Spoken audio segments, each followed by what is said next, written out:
Muy buenas tardes a todos. ¿Cómo están? Qué gusto poder compartir con ustedes en esta tarde ya. Antes de empezar la reflexión, vamos a decir así, me gustaría hacer una pregunta que viene con una reflexión después. Y la pregunta, aprovechando que somos pocos, pueden abrir su micrófono y contestar a esta pregunta. La pregunta es, ¿cuántos años tienen como creyentes? ¿O cuánto tiempo tienen como creyentes? Empiezo. Yo me convertí a los 15 años, tengo 33, tengo 18 años como creyente. ¿Alguien más que quiera compartir? Yo voy a cumplir en agosto 6 años.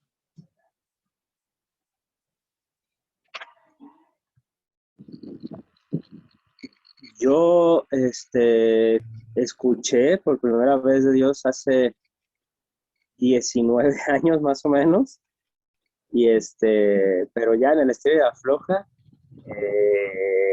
congregándome tengo cerca de como 14, 15 años. ¿Cuántos años tienes, hermano? Nosotros Lo- llevamos 10 años de conocer del Señor y de estarnos congregando. Sí. Yo,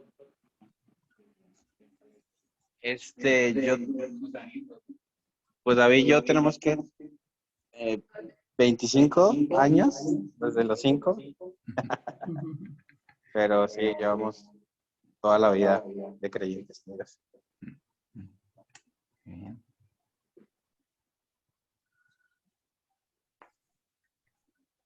Arturo y yo nos congregamos desde octubre del 2019, entonces apenas vamos para 3 años. Y el año pasado no contó porque no nos contó. No vivimos mucho, pero aquí estamos. Ok. ¿Alguien más todavía quiere compartir?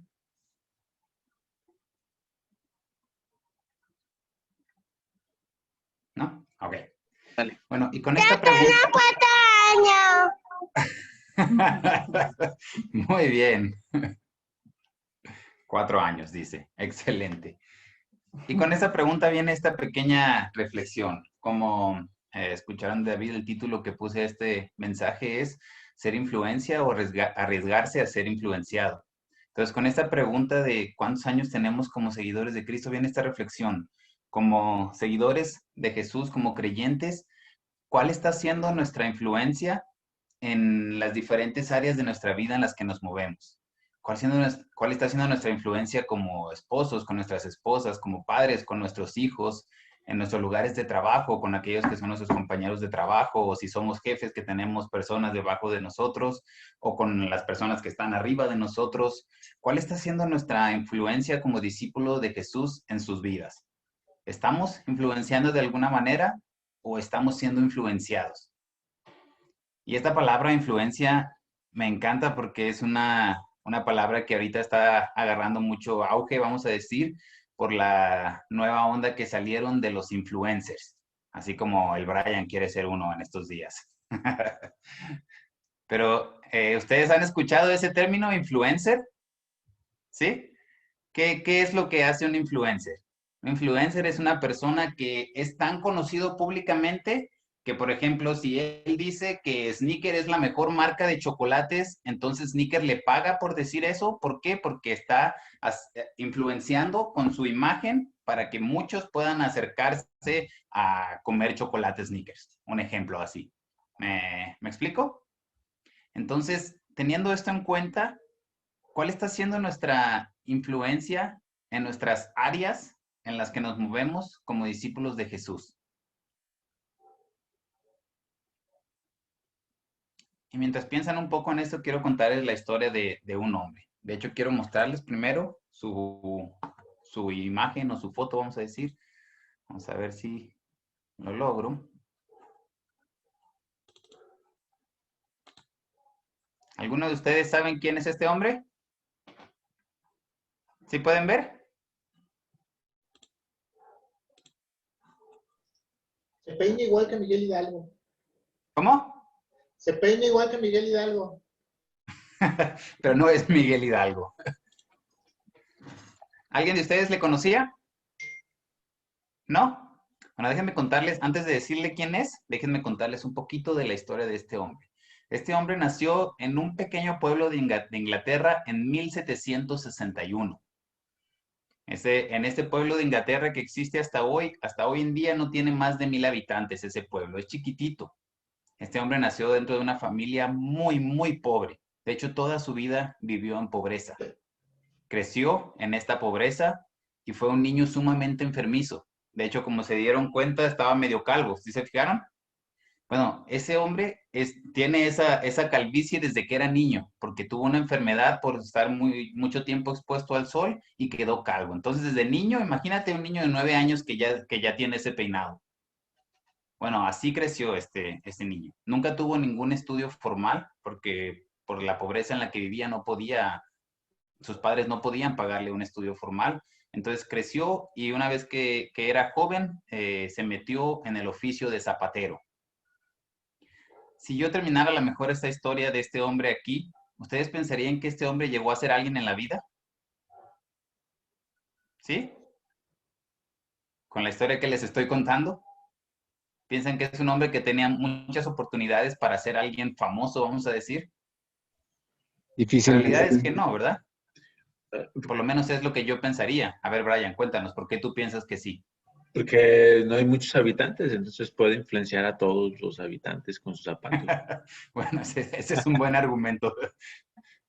Pero este hombre, que a lo mejor yo sí escucho esa historia, yo la verdad diría, no, pues pobrecito, pues probablemente después quedó como zapatero en su pueblito de 1000 personas, ahí murió y nadie jamás supo quién era. Pero saben, este hombre es un hombre que ha influenciado la vida de miles de personas por varias generaciones. Este hombre es conocido hasta el día de hoy como el padre de las misiones modernas. No sé si ese título ya les dice más o menos quién es o todavía no. ¿No? Bueno, este hombre, mi esposa dice que sí. Este hombre es William Carey. ¿Alguien ha escuchado de ese nombre? ¿No? Bueno, William Carey, como les digo, es conocido como el padre de las misiones modernas. ¿Por qué? Porque aunque lo que les he contado pareciera que no habla mucho de este hombre, la realidad es que él mismo, a pesar de que no tuvo estudios formales, a pesar de que creció en ese contexto que les cuento, este hombre era brillante. Este hombre ¿cómo se dice? Aprendió por sí mismo varios idiomas, entre ellos el idioma de latín y griego. Y como alguien que estudió un año de griego en la universidad bíblica, les puedo decir que cualquier persona que aprendió por sí mismo ese idioma tiene que ser un genio, porque no es nada fácil. Pero este hombre aprendió esos idiomas por sí mismo porque tenía un deseo, una curiosidad de siempre aprender más, de conocer más. Y en este lugar donde estaba aprendiendo el oficio de zapatero, el que era su maestro, vamos a decir en esto, tenía varios libros en su casa. Y William Carey empezó a ver esos libros que eran libros de teología, que estaban escritos en latín, en griego, y empezó a leerlos por sí mismo y a través de esto se enamoró de Dios, de tal forma que llegó a ser un hombre muy, muy estudiado por sí mismo, porque leía y leía y leía para aprender más de Dios y podía leer entonces de repente la Biblia en los idiomas originales y eso le llevó a ser reconocido en su pequeña sociedad a tal punto que le pidieron que fuera pastor de una pequeña iglesia ahí. Después de esto, él fue unos años pastor de esa iglesia, pero entre más conocía de Dios, más sentía en su corazón un deseo de llevar esa palabra a más personas. Y empezó a sentir un quebrantamiento después de haber leído sobre el país de India, empezó a sentir un quebrantamiento por el país de India, a tal forma que llegó un momento donde le dijo a los que eran como el consejo de la iglesia ahí, que él quería salir como misionero a India. Y él quería hacerlo en un tiempo cuando se creía que las misiones ya no eran necesarias. En Inglaterra pensaban que ya todo el mundo había sido alcanzado con el Evangelio y que no eran más necesarias las misiones. De hecho, cuando él dijo al consejo que él quería ser misionero en India, le dijeron, mira hermano, si Dios quiere hacer algo con India, ya va a hacerlo él solo, no necesita de tu ayuda. Pero este hombre no se rindió. Él quería ser misionero en India, él tenía este deseo en su corazón y siguió luchando hasta que logró convencer a toda su convención de que le enviaran.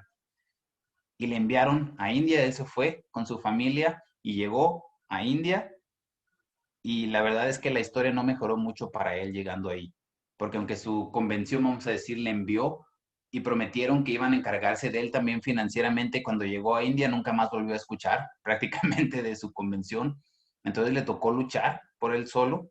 Su tiempo en India fue un tiempo sumamente difícil, vivió una vez más en mucha pobreza, con soledad, con mucha enfermedad, obviamente porque vivía en pobreza en este país que no estaba tan desarrollado en ese momento, vamos a decir, como Inglaterra, pues le tocó enfrentar con muchas enfermedades. De hecho, una de esas enfermedades se llevó la vida de su hijo y hizo que su esposa fuera perdiendo la razón lentamente hasta que llegó el momento donde también falleció su esposa. Se volvió a casar una segunda vez y esta segunda esposa también le falleció. Y este hombre por 7 años, o sea, desde el momento en que llegó a India, por 7 años no vio un solo fruto de su labor, ni una sola persona que los que él predicaba, que se convirtiera a Jesús, no veía absolutamente nada más que enfermedad, pobreza, soledad y dolor por 7 años. Pero este hombre no se rindió. Este hombre sabía lo que quería, sabía el llamado que tenía, siguió perseverando, siguió luchando contra un mundo de completas tinieblas en ese lugar, porque en ese tiempo India era un lugar de mucha idolatría, era un lugar de animismo, era un lugar donde existía el infanticidio, en el hecho de que en ese tiempo no creían que las mujeres fueran realmente tan importantes como el hombre, entonces muchas veces si la mujer sabía que estaba embarazada de una niña, entonces intentaba abortar o cuando era recién nacida abandonaban a este bebé para que falleciera. ¿Por qué? Porque no creían que la niña era tan importante como el hombre. Aparte de esto existía una práctica llamada el sati, no sé si alguien ha escuchado de esta práctica. Esta práctica era que muchas veces si el esposo de una mujer fallecía, entonces se obligaba a la mujer a que fuera, por ejemplo, se prendía, vamos a decir, en fuego la tumba de este hombre y se obligaba a la mujer a que viva se metiera en ese fuego y falleciera junto con su esposo para que pudieran ir, vamos a decir, al más allá juntos, ¿no? Entonces esta era una práctica horrenda y todo esto se enfrentó este hombre, William Carey. Por 40 años vivió en India hasta el día que falleció y ni una sola vez regresó a su país. Pero por el hecho de que este hombre perseveró, de que este hombre, a pesar de que todos estos años estuvo sin ver frutos, pero aún así creyó en el llamado que Dios le había hecho, después de estos 7 años, es como que las puertas se abrieron, empezó a poder compartir el evangelio con otros, pero él no se quedó en esa parte, sino que empezó a hacer cambios sociales impresionantes. Algunos de los logros que logró en esos 40 años que vivió en India es que tradujo la Biblia completa en 6 idiomas. O sea, un hombre que no tuvo ninguna formación educacional formal, logró traducir la Biblia en 6 idiomas y fragmentos de la Biblia en más de 20 dialectos de la India. Escribió diferentes diccionarios para estos dialectos de la India para poder traducir la Biblia. Formó más de 100 escuelas rurales para niños y niñas en la India, lo cual fue una revolución en su tiempo, porque las niñas no tenían derecho a estudiar. Sin embargo, él fundó 100 escuelas rurales donde las niñas podían también estudiar. Fundó el colegio Serampore, que después se convirtió en una de las primeras universidades de toda India. Fundó una imprenta que publicó el primer periódico de todo India. Y este hombre con su vida logró, con su influencia, logró que se pudieran prohibir las prácticas del infanticidio y del sati. Todo esto logró este hombre que les conté sus inicios, que fueron tan humildes, pero que confió en Dios, en su llamado, y se atrevió a vivir una vida radical a pesar de todas las cosas con las que se enfrentó. ¿Y por qué les cuento esta historia? Les cuento esta historia porque cada vez que yo leo el pasaje que quiero compartir con ustedes, este hombre viene a mi cabeza. Porque para mí este hombre es una representación o una ilustración gráfica del pasaje que quiero compartirles. El pasaje que quiero compartirles es Mateo 5, del 13 al 16. Este pasaje se encuentra dentro de una sección de Mateo que es conocida como el Sermón del Monte. Y el Sermón del Monte es impresionante. Es conocido como una de las enseñanzas más famosas de todo Jesús, de Jesús, pero también como uno de los pasajes o de los mandamientos de Jesús menos obedecidos. Y este Sermón del Monte también es conocido como el Edicto del Rey. ¿Qué significa esto? Es como Jesús como rey diciendo cómo las personas o sus discípulos, sus seguidores, debían vivir en su reino. Y el Sermón del Monte empieza con las bienaventuranzas, y estas bienaventuranzas lo que hacen es definir el carácter que debe tener el cristiano, que debe ser pobre en espíritu, que debe ser humilde, compasivo, de corazón limpio, con hambre y sed de justicia, con hambre y sed de ser un pacificador. Y justo después de que nos da en esta sección esta parte de las bienaventuranzas o el carácter del cristiano, entonces viene este pasaje que quiero compartirles y voy a leerlos. Es Mateo 5, del 13 al 16. Y dice así: ustedes son la sal de la tierra, pero si la sal se vuelve insípida, ¿cómo recobrará su sabor? Ya no sirve para nada, sino para que la gente la deseche y la pisotee. Ustedes son la luz del mundo. Una ciudad en lo alto de una colina no puede esconderse, ni se enciende una lámpara para cubrirla con un cajón. Por el contrario, se pone en la repisa para que alumbre a todos los que están en la casa. Hagan brillar su luz delante de todos, para que ellos puedan ver las buenas obras de ustedes y alaben al Padre que está en el cielo. Entonces, después de leer este pasaje, lo que yo hice fue básicamente hacerle dos preguntas al texto. La primera pregunta es, ¿cuál es el llamado? ¿Cuál es el llamado que vemos en este texto? Y la respuesta con la que la respuesta que yo encontré es ser influencia. ¿Por qué? Porque vivimos en una sociedad que está en continua decadencia moral, ¿cierto? Desde el momento en que entró el pecado en la humanidad, esta decadencia moral ha venido como una pelotita una bola de nieve que va creciendo, creciendo, creciendo y creciendo. Y esto podemos darnos cuenta en cosas tan normales, vamos a decir así, como que algunas cosas que años atrás eran social y culturalmente prohibidas, tabú, mal vistas, hoy en día pueden ser prácticas normales o cosas que están buscando legalizarse. Me refiero, por ejemplo, al matrimonio entre personas del mismo sexo. Me refiero, por ejemplo, al aborto. Me refiero, por ejemplo, a ideologías como la de los feminazis, que le llaman, o como la ideología de género, que es una cosa impresionante. No sé si han escuchado sobre la ideología de género, donde bajo esta norma, vamos a decir, o esta premisa, cada persona puede ser lo que quiera de acuerdo a cómo se siente. Por ejemplo, hace un tiempo leía o escuchaba una historia de un hombre de 40 años que de repente dijo que se sentía que él era una niña de 12 años atrapada en un hombre de 40 años. Entonces, bajo esta premisa de la ideología de género, ¿qué es lo que hizo? Empezó a vestirse como niña de 12 años, a actuar como niña de 12 años, porque eso era lo que él realmente sentía. Esta es la locura de la ideología de género, por ejemplo. Esas son cosas con las que nos enfrentamos cada día en nuestra sociedad y que en realidad no es que van a parar o que van a mejorar, sino que van a seguir creciendo, va a seguir avanzando esta decadencia moral. Y lo que este texto, lo que Jesús nos llama, es a vivir una contracultura, a ser esa influencia que puede cambiar las cosas. ¿Y cómo podemos serlo?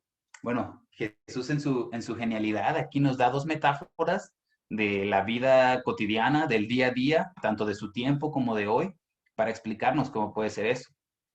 Tanto la sal como la luz son cosas comunes que podemos encontrar en cada hogar, ¿no es cierto? Cada uno de ustedes tiene sal y luz en su casa, ¿cierto? Pero ahora, si nos tomamos un tiempo para ver qué significa eso, qué significa cuando Jesús nos dice, ustedes son la sal de la tierra. La sal en los tiempos de Jesús tenía mucho más valor de lo que tiene hoy en día. ¿Por qué? Porque la sal en ese tiempo se usaba para muchas más cosas que hoy en día. De hecho, nuestra palabra salario, que hoy decimos, en realidad es una palabra que viene del latín y que significa pago en sal. ¿Por qué? Porque en aquel tiempo, por ejemplo, a los soldados romanos se les pagaba en medidas de sal. ¿Por qué? Porque la sal en ese tiempo se usaba, por ejemplo, para preservar. Por ejemplo, la carne en un tiempo cuando no había refrigeradores, era a través de la sal que preservaban la carne para que no se echara a perder. La sal también se utilizaba como antiséptico para sanar heridas. La sal se ponía en las heridas y esta evitaba que la herida se infectara pero también promovía a que fuera más rápido, que se pudiera sanar y que pudiera cicatrizarse.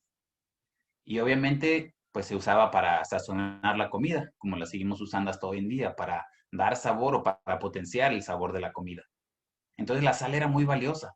Entonces cuando Jesús está diciendo, ustedes son la sal de la tierra, yo pienso en estas tres cualidades de la sal o estas tres cosas para lo que era usada y pienso en nuestras áreas de influencia, tanto en nuestro matrimonio, trabajo, en nuestras relaciones, en cómo tratamos a nuestro prójimo, a nuestros vecinos. Lo que Jesús está diciendo cuando dice ustedes son la sal de la tierra, está diciendo el llamado a su vida es ser como esa sal que preserva para que la corrupción, para que la infección, para que la maldad no siga creciendo. ¿Por qué? Porque esta decadencia moral tiene que encontrar un alto en nuestra vida. Porque así como hoy en día es normal que los matrimonios cada uno viva como quiera, es normal que en el trabajo haya corrupción, haya mentira, haya engaño para poder ganar más platita por aquí, por allá, debajo de la mesa, porque es normal que uno diga mentira, esas cosas normales para la sociedad tienen que encontrar un alto en nuestro testimonio, en nuestras vidas. Y así entonces somos como esa sal que preserva el mensaje del evangelio y que como ese antiséptico no permite que la infección, que la corrupción siga creciendo, sino que para en ese lugar. Y con nuestro testimonio, entonces lentamente podemos empezar a sanar en nuestras áreas de influencia aquellos que están conviviendo con nosotros y estamos viviendo de esa manera. ¿Me explico? Es como William Carey. Por 7 años, lo único que pudo hacer fue preservar su vida, su testimonio, para no ser influenciado por la vida que estaba viendo alrededor. Pero después de esos 7 años con su vida logró empezar a sanar de a poco, a influenciar a aquellos que estaban a su alrededor para cambiar y para traer ese, como, no sé si han escuchado a Santiago Benavides, el cantante, él utiliza una frase que me encanta, dice, para traer este sabor a evangelio. ¿Han escuchado esa frase? Ese sabor a evangelio, o sea, esa vida diferente. Eso fue lo que William Carey hizo y es lo que Jesús en este pasaje nos está llamando a hacer. Que nuestra vida sea como esa sal que preserva, que sana, que trae un sabor diferente. Y es así como podemos influenciar en nuestras áreas de influencia a las personas que están en contacto con nosotros. Y después de esto dice, ustedes son la luz del mundo. ¿Cuáles son algunas características de la luz que pueden pensar? Alguien que se le ocurre características de la luz.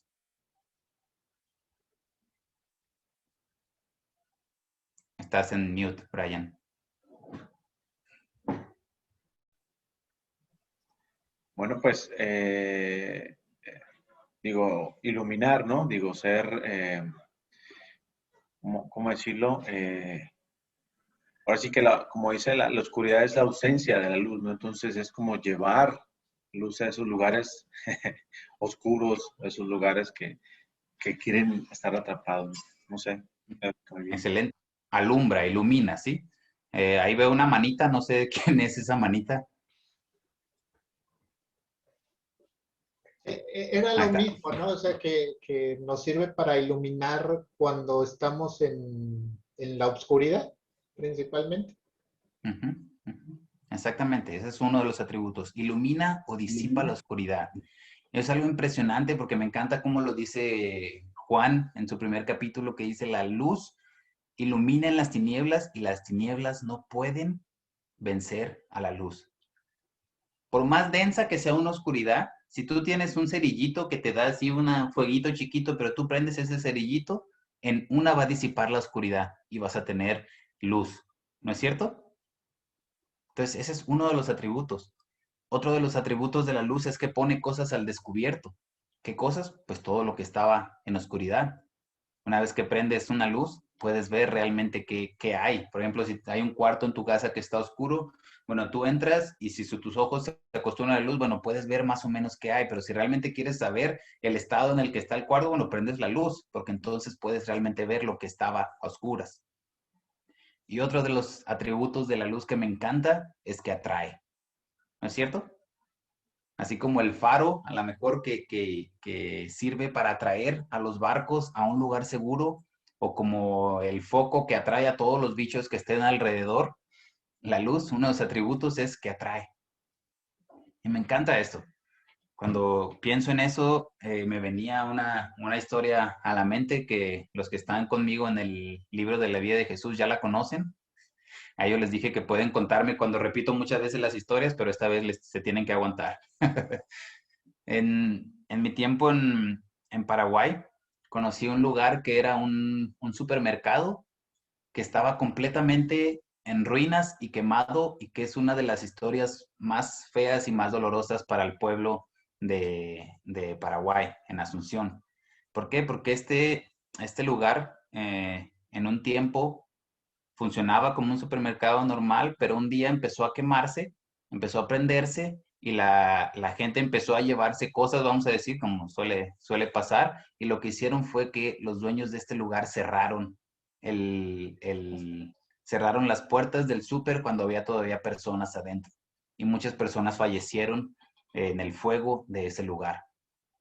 Entonces, por ser este lugar, esa historia tan dolorosa, vamos a decir así, para el pueblo de Paraguay, lo que pasó fue que este lugar quedó así abandonado, como se veía todavía, vamos a decir, lo que había pasado por el fuego, por años y años. Fueron casi, creo que 15 años alrededor, como 15 años que ese lugar quedó así. Nadie lo tocó, nadie intentó arreglarlo, nadie lo derrumbó, nada. Y este lugar se convirtió en un lugar de mucha oscuridad, no solo por la historia que tenía, sino porque al estar abandonado todo un supermercado, bueno, todos los drogadictos, prostitutas, personas de ese tipo, pues sin hogar, empezaron a irse y juntarse en ese lugar y convertir en ese lugar su hogar. Y por años ese lugar era conocido por eso, porque era el lugar donde vivían todas estas personas. Pero una de las iglesias anabautistas ahí en Paraguay, el grupo de jóvenes en realidad empezó a hacer algo impresionante. Después de muchos años sin que nadie se acercaran ahí, hubo un grupo de jóvenes que empezó a sentir en su corazón hacer algo en ese lugar y lo que hicieron fue que empezaron a juntarse y llegaban ahí y se ponían en la entrada, vamos a decir, y armaban con una batería de auto un círculo de focos y adentro de ese círculo ponían una mesa con comida. Entonces prendían, iluminaban ese círculo, porque en ese lugar era completamente oscuro. Iluminaban ese círculo, había comida ahí y se ponían a cantar alabanzas. Y entonces las personas que vivían en ese lugar lentamente empezaban a salir y venían a este lugar de luz para poder, pues básicamente realmente para ir por los alimentos que habían ahí. Pero eso no es todo lo que este grupo hacía. Ese grupo también formaba grupos de dos que empezaban a ir hacia adentro, a entrar a esa oscuridad tan tremenda de ese lugar abandonado, a ir a buscar a las personas que vivían ahí, a hablar con ellos, a orar por ellos. De hecho, una de las historias más impresionantes que escuché de eso es que hubo un drogadicto con el que pudieron compartir el evangelio, que llegó a entregar su vida a Jesús y que a través de estos jóvenes pudo ir a un lugar de rehabilitación para sanar su adicción. Y una vez que este hombre estaba un poco más sano, les dijo, compartió con estos jóvenes que hicieron esto, les dijo, yo fui uno de los primeros que entré a este lugar. Dice, tengo 14 años viviendo en este lugar, metido en esta oscuridad, en estas drogas. Dice, ¿por qué nadie en 14 años había venido a compartirme lo que ustedes me compartieron y a salvar mi vida como ustedes lo han hecho? 14 años que ese lugar estuvo así, que este hombre estuvo en ese lugar de esa manera, pero gracias a estos jóvenes pudo realmente salir de eso, entregar su vida a Jesús y ser rehabilitado. Y cuando yo pienso en esto, es ser la luz del mundo, me viene a la mente esa imagen de ese círculo de luces con comida, con alabanzas y de estas personas que lograron, no fueron muchas estas personas que lograron escuchar el evangelio. Interesantemente, después de esto, después de que este lugar estuvo por 15 años así, sin que nadie lo tocara, una vez que estos jóvenes empezaron a hacer esto, que empezaron a compartir el evangelio, de repente hubo una constructora que sí quiso hacer algo así, derrumbaron el lugar y para poder hacer algo nuevo. Pero esa es una de las cosas, de las ilustraciones que viene a mi mente cuando pienso en qué significa ser la luz del mundo. Cuando pienso en que pone al descubierto las cosas que estaban en la oscuridad, pienso en mi propia vida cuando estaba en primer año en el IBA, una de las profesoras ahí, su papá, que llamaba, ya falleció, Alberto Enz, ese hombre es conocido en todo Paraguay porque la mitad de las iglesias que existen en Paraguay fueron llevadas o empezaron gracias a su obra. Fue un evangelista impresionante. Y se escribió un libro de él que se llama Cueste lo que cueste. Yo recuerdo en primer año de IBA al haber escuchado esto, querer leer este libro para conocer su historia. Cuando empecé a leer el libro de este hombre, realmente me sentí como esto, como que ese libro ponía cosas al descubierto en mi vida, porque este hombre es de esos hombres que cuando lo lees tú dices, yo no puedo llamarme cristiano igual que este hombre, porque la vida de este hombre fue tan impresionante, él fue tan entregado a Jesús de una manera casi loca. O sea, de hecho, la historia aún así con su esposa es una historia impresionante porque ellos se conocieron a través de cartas. Las familias dijeron que ellos podrían ser una buena pareja. Mientras él vivía en Paraguay, ella vivía en Canadá. Se conocieron a través de cartas. En algún momento este hombre pensó que se estaba como desviando de su misión por estar pensando en esta mujer. Entonces le dijo que no quería más tener comunicación y, vamos, digamos, como en términos de hoy, le cortó. Le cortó por carta, ¿no? Pero después sintió que Dios le decía que realmente necesitaba una compañera para su misión en lo que estaba haciendo y entonces empezó otra vez por cartas y esta mujer le dijo que quiero conocerte en persona y este me dijo, no, mi misión aquí en Paraguay es tan grande con lo que Dios está haciendo aquí que yo no puedo tomarme el tiempo de viajar. Si quieres, vente a Paraguay en tal momento y nos vamos a casar. Y locamente esa mujer agredió. ¿Sí se dice? Lo hizo. O sea, aceptó, pues, y viajó a Paraguay. Y la primera vez que se vieron fue la vez de su boda. Así fue como esta pareja se conoció y se casó. Y este hombre, como les digo, su historia es impresionante. Y cuando yo leía su historia, como que ponía al descubierto cosas en mí que yo decía, yo no puedo llamarme cristiano a tal punto que yo no logré leer más de la mitad de ese libro. A la mitad dije, yo no puedo leer más este libro porque me hace sentir muy mal en mi propia fe, ¿no? Y es porque es como esa luz que ponía al descubierto cosas en mí que yo sabía que necesitaba todavía trabajar y que al leer este libro decía, wow, este hombre realmente vivía una vida radical. Y esas son las cosas que yo pienso cuando pienso en la luz y cuando pienso en Jesús diciendo, ustedes son la luz del mundo. O sea, ustedes tienen que alumbrar con el evangelio, disipar la oscuridad de la sociedad. Tienen que poner al descubierto esas cosas que están en la oscuridad y que solamente pueden ser alumbradas por la luz de Jesús y con su testimonio deben atraer como ese faro a personas a un lugar seguro, al lugar seguro que es vivir con Jesús.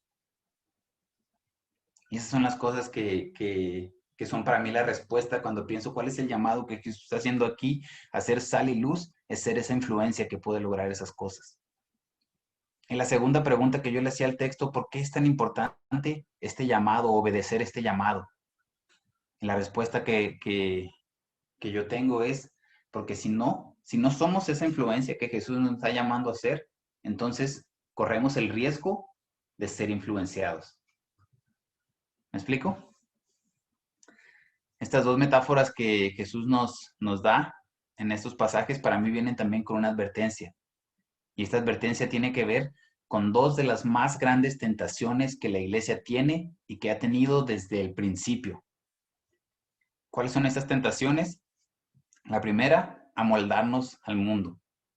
O sea, la primera es pensar, es tan difícil ir en contracorriente que lo más fácil es, bueno, mejor me voy con la corriente. Es tan difícil tener esa vida radical a la vez en el trabajo donde todo se maneja con engaños, con mentiras, con pisar las cabezas de los demás, que porque es tan difícil, entonces mejor me dejo llevar por la corriente. A lo mejor yo no voy a decir mentiras, yo no voy a engañar, pero simplemente voy a hacer como que no vi nada y dejar que eso arrastre. Y es muy interesante cuando vemos esta ilustración de la sal, por ejemplo. Porque aquí Jesús dice después, una sal que ha perdido su sabor. Y en ese tiempo, bueno, uno de los lugares donde más encontraban sal era a orillas del Mar Muerto. No sé si ustedes han leído sobre el Mar Muerto, se le conoce como el Mar Muerto porque nada puede crecer ahí, porque tiene tanta cantidad de sal que nada puede crecer ahí. Entonces, a las orillas de este mar, muchas veces se encontraban así pedazos ya sólidos de sal, y esta sal era la que se trataba para después utilizar como sal, ¿no? Para todas las cosas que ya les dije. Pero muchas veces entre estos pedazos había pedazos que se veían igual que los demás, que parecían que era sal, o sea, que se podía tratar para hacer sal, pero al momento que empezaba a tratarse se daban cuenta que este pedazo de sal solidificada estaba mezclada con muchas impurezas. Y por eso esa sal no podía, o sea, no tenía sabor, o sea, no daba ese sabor a sal, no servía como antiséptico, no servía para preservar. Entonces, aunque se veía como sal, en realidad no servía para lo que tenía que servir. Y eso es lo que pasa con nosotros como creyentes cuando nos dejamos mezclar con las impurezas, con la corrupción, con la infección de esta sociedad que va en decadencia moral. Cuando nos dejamos llevar por esa corriente, entonces nos vemos como sal, pero hemos perdido el sabor y hemos perdido la capacidad de funcionar como antiséptico ante esta sociedad. Esa es una de las más grandes tentaciones con las que luchamos siempre, el dejar que la sociedad nos lleve. Y la segunda tentación es la tentación de apartarnos, intentar salir del mundo. Ok, ¿por qué es tan difícil realmente ir contracorriente? Pero no quiero de todas maneras mezclarme con estas impurezas. Entonces lo que voy a hacer es, mejor me aparto. Me aparto completamente de la sociedad, me encierro en 4 paredes y entonces ya no tengo este problema. Nosotros como de nuestra historia de la que venimos como anabautistas, esta es una tentación muy grande. De hecho, ustedes saben que nuestra denominación en sí es Hermanos Menonitas. Y cuando digo menonitas, a lo mejor ustedes piensan en los que venden galletas y quesos en la esquina, ¿no es cierto? Pero saben, venimos de la misma raíz histórica que ellos. Pero ellos, ¿qué fue lo que hicieron? Porque sufrieron tanta persecución en su tiempo, porque fue tan difícil para ellos vivir esta vida de contracorriente cristiana. Lo que hicieron fue que empezaron a alejarse de la sociedad, a vivir en aldeas, en colonias completamente apartadas de la sociedad, y eso se llevó a tal extremo que es por eso que hoy en día esos que vemos todavía andan en carretas, no tienen celular, no tienen televisión, no tienen nada de la tecnología de hoy en día. ¿Por qué? Porque para ellos eso significó alejarse de la sociedad y sus impurezas.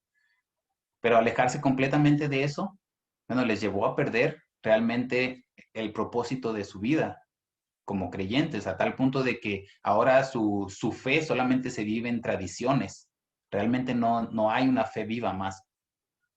Y es por eso que dice Jesús en nuestro pasaje, ¿de qué sirve una luz si está encerrada en un cajón? Ha perdido completamente sus atributos como luz de alumbrar, de poner al descubierto, de atraer, porque si está dentro de un cajón, pues puede estar muy prendida, pero ¿para qué sirve? Y esta es la advertencia que Jesús da con estas dos tentaciones, es que si nos dejamos llevar por cualquiera de estas dos tentaciones, entonces nos convertimos en creyentes que son, y suena muy fuerte, pero que son inservibles para su reino. Porque una sal sin sabor o una luz que está tapada en un cajón no sirven para nada. ¿Por qué? Porque no sirven para cumplir el propósito para el cual fueron creados. Este es el llamado que Jesús nos da a nosotros. O somos influencia a través de una vida radical, o somos influenciados por la cultura alrededor y perdemos esa capacidad de ser influencia. Quiero terminar poniéndoles una canción que desde la primera vez que la escuché y hasta el día de hoy sigue impactándome cada vez que la escucho. Esa canción, no sé si alguien de ustedes la ha escuchado antes, es la canción de Alex San Pedro que se llama Sal. Voy a ponerlas aquí, voy a compartir pantalla y con esto vamos a ir terminando. Esperen un poquito.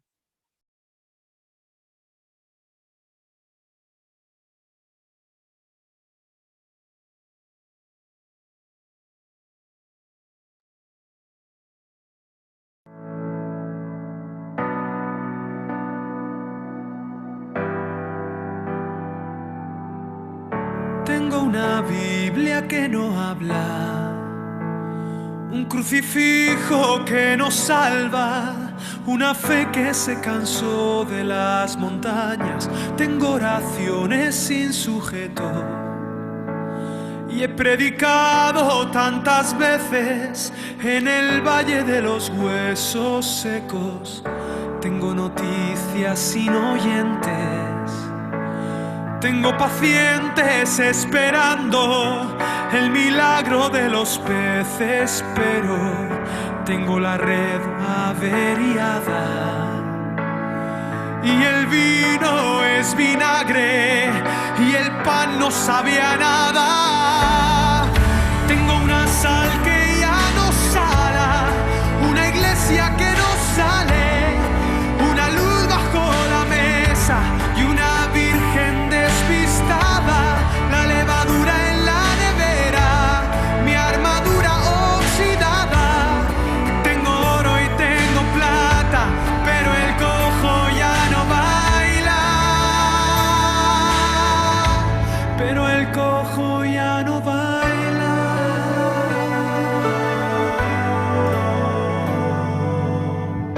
Tengo victorias derrotadas, gente en el templo destemplada, misioneros encerrados en sus casas. Tengo la ofrenda en el banco, las promesas caducadas. El maná está congelado, no hay calor en la palabra. Está de fiesta el atalaya con el buen samaritano. Ya no sufren como hermanos, son cristianos sin agallas. Tengo una sal que ya no sala, una iglesia que no sale, una luz bajo la mesa y una virgen despistada, la levadura en la nevera, mi armadura oxidada. Tengo oro y tengo plata, pero el cojo ya no baila. Tengo una sal que ya no sala, una iglesia que no sale, una luz bajo la mesa y una virgen despistada, la levadura en la nevera, mi armadura oxidada. Tengo oro y tengo plata, pero el cojo ya no baila, pero el cojo ya no baila, pero el cojo ya no baila, pero el cojo ya no baila.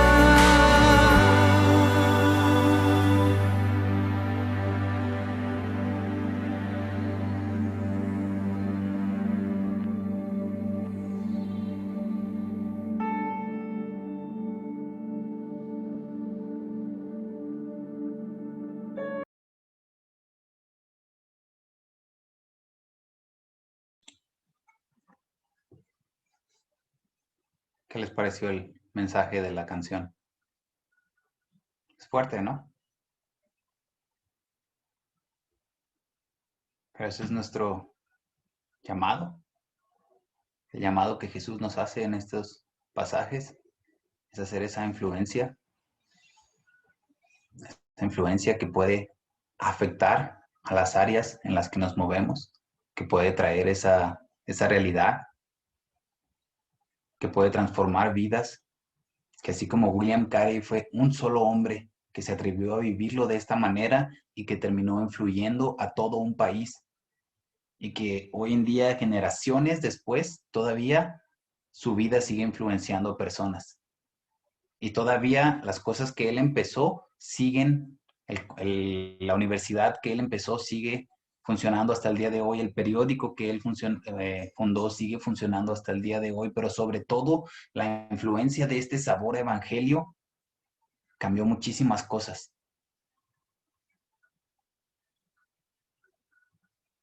Entonces, y termino con el versículo 16, adaptándolo a nosotros, y es así. Iglesia Reto Campo Real, hagamos brillar la luz de Dios delante de todos, para que quienes nos vean puedan ver las obras que hacemos y alabar al Padre que está en el cielo. Amén. Gracias.